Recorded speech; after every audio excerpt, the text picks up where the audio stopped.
Assalomu alaykum, Sharq Turkistonlik aziz qarindoshlar. Dunyo Uyg'ur qurultiyi tarafidan Germaniyaning Myunxen shahrida ta'sis qilingan Tor televiziyasining bugungi maxsus programmasiga xush keldingizlar. Men Barat Qo'sh. Aziz qarindoshlar, oldi bilan men Dunyo Uyg'ur qurultiyining raisi Dolqin Isa efendimga, shundaqla butun qurultiyimizga vakolatan dunyo musulmonlarining, jumladan vatan ichi va sirtida yashayotgan Sharq Turkistonlik barliq qarindoshlarımızning qurboniyatini muboraklayman. Va xalqimizga Janob Allohdan erkinlik, o'rlik, omonlik va saodat tilayman. Ushbu muborak kunda vatan ichi va sirtidagi barliq Sharq Turkiston xalqining xalqarodagi birdan-bir vakillik organi hisoblangan Dunyo Uyg'ur qurultiyi nomidan Sharq Turkiston xalqining o'rligi va ozodligini qo'l keltirish yo'lida qimmatlik hayotlarini taqdim qilgan aziz shehitlarimizga bo'lgan oliy hurmatimizni va cheksiz sig'inishimizni qayta izhor qilaman. Aziz qurbonlarimizning oila tavbatlariga baxt, saodat va xotirjamlik tilayman. Aziz qarindoshlar, hammanglarga ma'lumki, navbatda Sharq Turkiston zaminini yüksek derecedeki mustabid ve faşist tusuna algan devlet terörü kapladı. Qonliq ko'z yosh ichidagi Uyg'ur xalqining dod-faryodlari bütün Sharq Turkiston zaminini larzaga soldi. Mustabid Xitoy hokimiyatining dahshat zindonlariga mahkum bo'lgan yüz minglagan begunoh Sharq Turkistonliklardan sirt, yana 3 million qarindoshimiz Xitoyning jazo lagerlarida, ya'ni sepi o'zidan Nazi kamplarida azob-uqubat chekmoqda.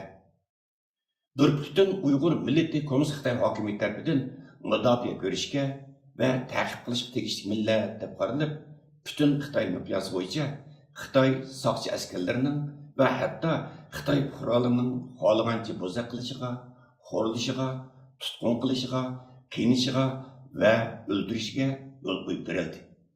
Yana shundaqla Xitoy hokimiyati atanmış diniy radikallik qarshi turish degan soxta shior ostida Uyg'ur xalqining diniy va milliy mavjudligini yo'qotish uchun umumyuzlik jang e'lon qildi. Ushbu muborak aytimiz yaqinlashayotgan kunlarda mustabid Xitoy hokimiyatining zo'ravonligi, talviligi va nijisligi shu darajaga berib yetdiki, hatto Sharq Turkiston xalqining musulmoncha ism qo'yishim cheklandi. Masjidlarda o'qiladigan azonni, xutbini, oyatlarni va hatto namozdan keyin qilinadigan duoni xohlagancha o'zgartib, xalqimizni mustamzo'rlik bilan mustabid Komünist Xitoy hokimiyatiga madhiya o'quvli soldi. Hech namozdan burun masjidlarda islomning ashaddiy dushmani hisoblangan Xitoy kommunistik rejimining davlat bayrog'ini chiqarish murosimi o'tkazishni zo'rlab tandi. Aziz qarindoshlar, qisqasi zo'ravon Xitoy hokimiyatining Sharq Turkiston xalqiga qilayotgan chekitni oshgan zulmlarini ve muqaddas islom dinimizga qilayotgan haqoratlarni sanab tugutish mumkin emas. Sharq Turkistonlik aziz qarindoshlar, har qatim butun dunyo musulmonlarini shodlikqa cho'mdirgan mana shunday xosiyatli kunlar yetib kelganida, vatan ichida Xitoy zulm ostida azob chekayotgan millionlagan xalqimiz, Xitoyning vahshiy zindonlarida jon talashayotgan sansızlagan begunoh qarindoshlarimiz, Xitoyning ichki o'lkalarida sarson sarganda bo'lib, xo'rlik ichida ingrab yurgan bechora o'g'il qizlarimiz, mustabid va zolim Xitoyning chekidan oshgan zulmidan qurtulish uchun aziz vatanini tark etib, qochib chiqib chet el turmalarida yo'riqlik va erkinlik tashna bo'lib, azob chekib yotgan begunoh musofirlarimiz, yana shundaqla vatansizlik dardidan ko'rish imkoniyatimiz bo'lmagan vatandagi ota-ona, urug' tuqqan va do'st yarallarimiz ko'z oldimizda namoyon bo'ladi. Va bundan cheksiz azoblanamiz. Aziz qarindoshlar, xuddi sizlarga ma'lum bo'lgandek, vatanimiz Sharq Turkiston Kommunist Xitoyning tajovuziga uchragandan buyon vatan ichidagi xalqimizning biror kunimi xotirjamlik ve şatlık içinde ötüp bakını yok. Halkımızın her bir günü qonliq yosh to'kish ve musibet içinde hasratlanish bilan o'tdi. Adolatsizlikka qarshi haqni so'zlaganning tili kesildi. chidug'usiz zulmga qarshi isyon bayrog'i ko'tarib chiqqanning beshi kesildi. O'zining musulmonlik majburiyatini ado qilish uchun namoz qilish va ro'za tutish u yoqda tursin. Hatto men musulmon degichilarmi Xitoy jallodlarining oldida bir gunohkorga aylanib qoldi.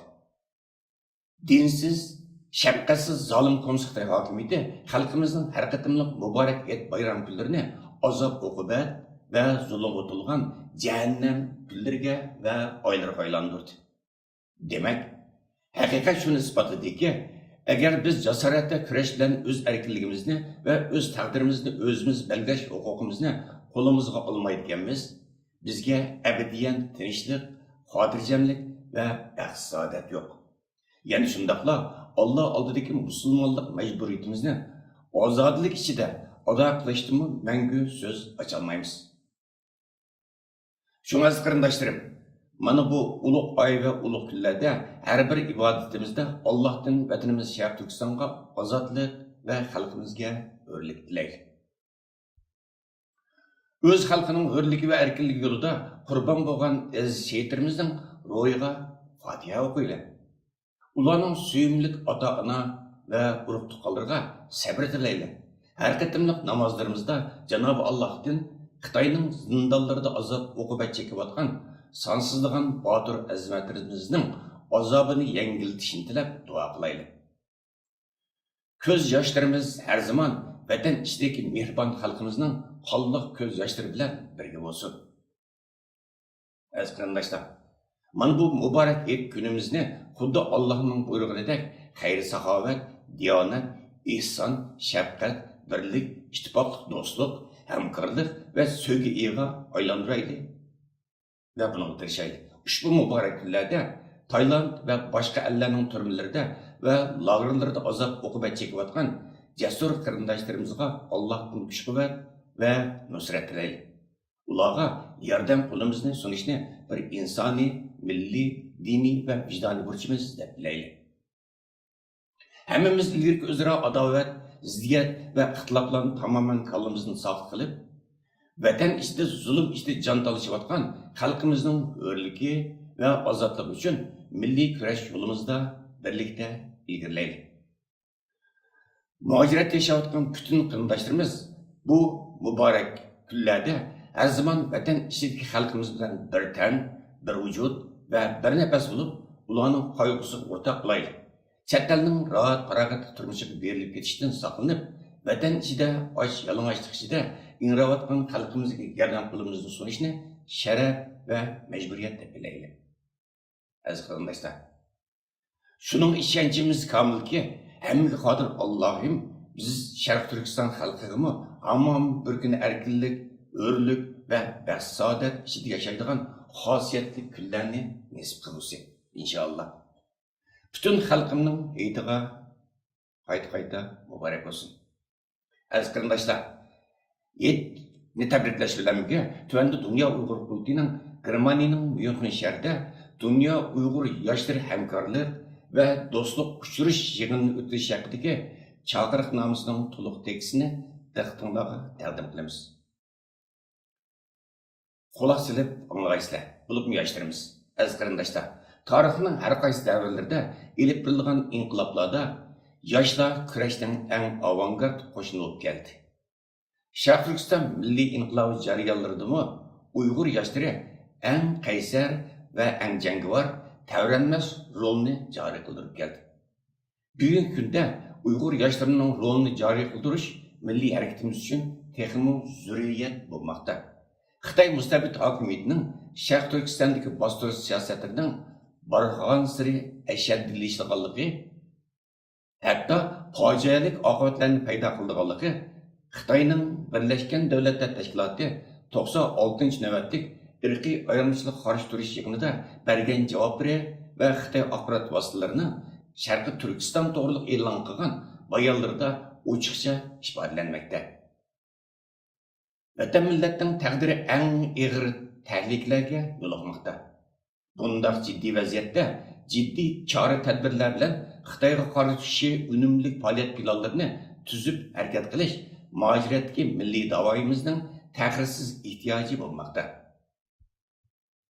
Bu xil jiddiy vaziyatni ko'z tutgan holda Dünya Uyg'ur Qurultiyi İcraiya Komiteti 15 avgust günü telefon yig'ini chaqirib, bütün dünyadaki Uyg'ur yoshlari vakillarini 11 ayning 8 kunidan 10 kunigacha Germaniyaning Myunxen shahriga jam qilib, Dünya Uyg'ur yoshlari hamkorlik va do'stlik uchrashuv yig'ini o'tkazishni qaror qildi. Biz Dünya Uyg'ur Qurultiyi nomidan dunyoning har yerlaridagi milliy mujodala uchun mehnatsiz bedel to'lab kelgan vatan millatiga ega chiqish hissiyoti bo'lgan muhojiratdagi milliy da'voga bir ulush hassa qashish, bir ulush hassa qo'tish irodasiga ega qobiliyat yoshlarni bu yig'inga aktiv ishtirok qilishga chaqiramiz. Yig'inda Sharq Turkistonning kelajagiga oid muhim masalalar muzokara qilindi. Yoshlarimizning milliy harakatimizga rolini texnik yaxshi joriy qildirish, aktivchiligini qo'zg'ash, har qaysi davlatlardagi yoshlarimiz orasidagi o'zaro hamkorlik, aloqa va do'stlikni texnik kuchlantirish, shundaqla Sharq Turkiston milliy davosining uzluksizligiga kafolatlik qilish bu uchrashuvning asosiy maqsadini tashkil qildi. Uyg'ur yoshlarining hamkorlik, do'stlik uchrashuvining muvaffaqiyatli o'tkazilishi uchun Dünya Uyg'ur Qurultiyi Yoshlar Komitetining mudiri G'ayir Qurbon apandimning riyosatchiligida har qaysi davlatlardagi yosh rahbarlarning qatnashishi bilan maxsus tayyorlik komiteti qurib chiqildi. Bu komitet yoshlarning hamkorlik, do'stlik uchrashuvining barliq tayyorlik ishlarini va kun tartibini mustaqil olib boradi. Yig'inga ishtirok qilishni xohlagan yoshlarning Dünya Uyg'ur Qurultiyi Yoshlar Komiteti bilan aloqada bo'lishini tavsiya qilamiz. Dünya Uyg'ur Qurultiyining taklifnomasini topshirib oladigan yoshlarimizning yuksak darajadagi milliy mas'uliyatchanlik tuyg'usi bilan belgilangan vaqtda Germaniyaning Myunxen shahriga jam bo'lishini, Sharq Turkiston yoshlar harakatini yanada jonlantirishning chora tadbirlari haqida o'zlarining qimmatli taklif fikr va plan programmalarini taqdim qilishni umid qilamiz. Bu navbatlik Dünya Uyg'ur yoshlari hamkorlik va do'stlik uchrashuv yig'iniga taklif qilinadigan yoshlarimiz Germaniyaning Myunxen shahrida 11 ayning 8 kuni kechda boshlanadigan Sharq Turkiston Milliy Kengashi yig'inining ichilish murosimiga va Myunxen shahrida yana 11 ayning 10 kuni kechda o'tkaziladigan Sharq Turkiston Cumhuriyetini xotirlash faoliyatiga hamda Istiqlol marshi mukofoti murosimiga sharaf mehmoni sifatida qatnashtirildi. Albatta, yoshlar vakillarining bir qismi yana butunlay Sharq Turkiston Milliy Kengashi yig'iniga to'liq ishtirok qildi. Hurmat bilan Dünya Uyg'ur Qurultiyi.